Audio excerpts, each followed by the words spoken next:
Congressman Ron Paul says, I don't want to run your life. I don't want to run the economy. And I don't want to police the world. What kind of presidential candidate says that? Suddenly you are this hot candidate with kids. You're the most Googled. You're big on the internet. Do you know what that's about? Not completely. I love it. I always thought freedom ideas were young ideas. You know, in history, freedom is a young idea. Tyranny is an old idea. Young people tend to be more principled, and they like that, and they know I've been dedicated to the principles of the Constitution, and they welcome the idea of somebody that talks about leaving them alone, letting them run their own lives. And leaving people alone is not something I often hear politicians talk about. That's sad, and I tell people the reasons I run for president not because of the things I want to do, but more because of the things I don't want to do. I don't want to run your life, and I don't want to run the economy, and I don't want to police the world. But who's going to do it if you politicians don't do it? That's what some people wondered. But you know, I think what's happened though is the failure of government is becoming more evident than ever before, especially in this country. You know, the failure of taking care of the victims of Katrina, the failure of the war, the bankruptcy of the Social Security system. The government hasn't protected us from lead in paints, you know, on and on. It just So goes on. Isn't the answer more government, more protection?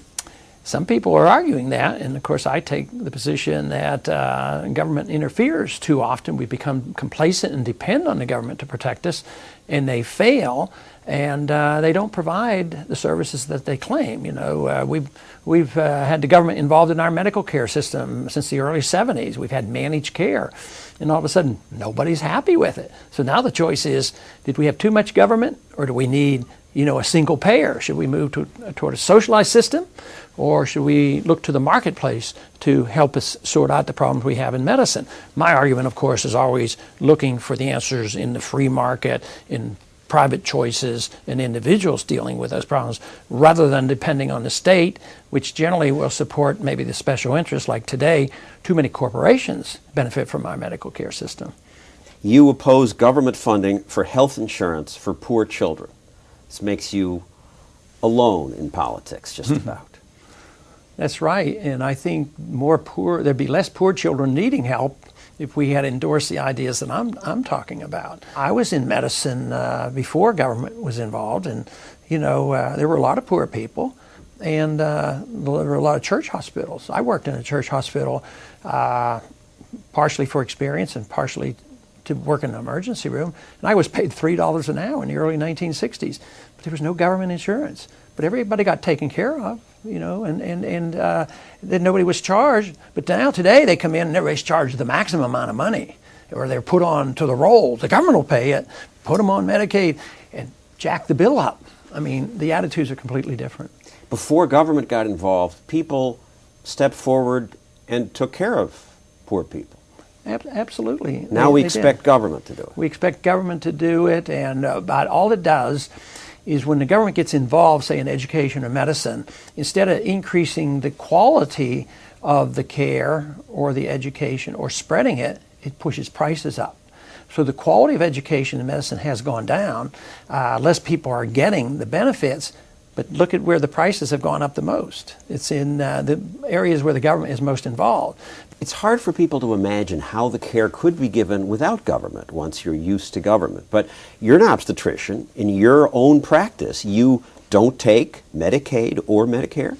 How do people pay for it? Never did. Sometimes they'll pay a small fee. Sometimes they would pay nothing. And that's the way I was taught. You know, there's a hospital in my district in Galveston, Texas, and it's called the Shriners Hospital. It's well known. It's a burn hospital. And if you don't have any money, and you can go there, whether you're a child or an adult, you can be taken care of. And if you can pay, you pay. If not, you'll still be taken care of. So you would have a lot more solutions like that. The society and the economy would be so much richer. We'd be richer because government wouldn't be taking 40% of the money in taxes? That's right. I wouldn't have an income tax. I wouldn't be taxing people to run the educational system or running the medical system. This is hard for people to imagine. Medicare, free medicine for people your age. How can elderly people be taken care of without a big government program like that? Right now it's difficult because we've made a whole generation or two dependent. But the question that we ought to ask is, if we continue to do what we do, how are we going to finance it? Fewer people going into the workforce, cost of medicine going up. There's no funding for Medicare. It's under a greater threat than Social Security. The promises being made now are not going to be kept. Promises of free health care for elderly people. No, they can't. Of course, there's no such thing as free health care. And I think I have the only solution. People see me as a threat to Social Security and Medicare, but I think I'm the only one that has a real solution, because I've never voted to spend any money out of the Social Security Trust Fund, because I voted against all those appropriations. Your party created a prescription drug program. You voted against it. Don't elderly people need these drugs? Yeah, and that's why I voted against it, because their government programs fail to work. And a lot of elderly were, and still are, furious over that program because it's so complex and difficult. But a lot of people like it. Yeah, hey, I'm getting my drugs paid for. They're free. You know who else likes it? The drug companies. They spent quite a few millions of dollars down there. They did the highest lobbying, so the profiteers were the ones who really pushed that program. But the assumption shouldn't be made that if you didn't have it, people wouldn't get their drugs. There are other ways. The market is designed, if you follow the market, to lower prices, not raise prices. You vote against all this stuff. Don't your colleagues hate you? No, I'd like to think subtly that maybe they respect me a little bit. It's because every once in a while they'll come up and say, "I wished I could get away with what you do."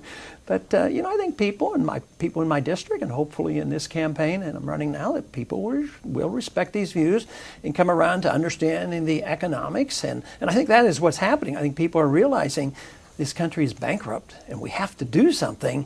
It's not working, so they're looking for some solutions.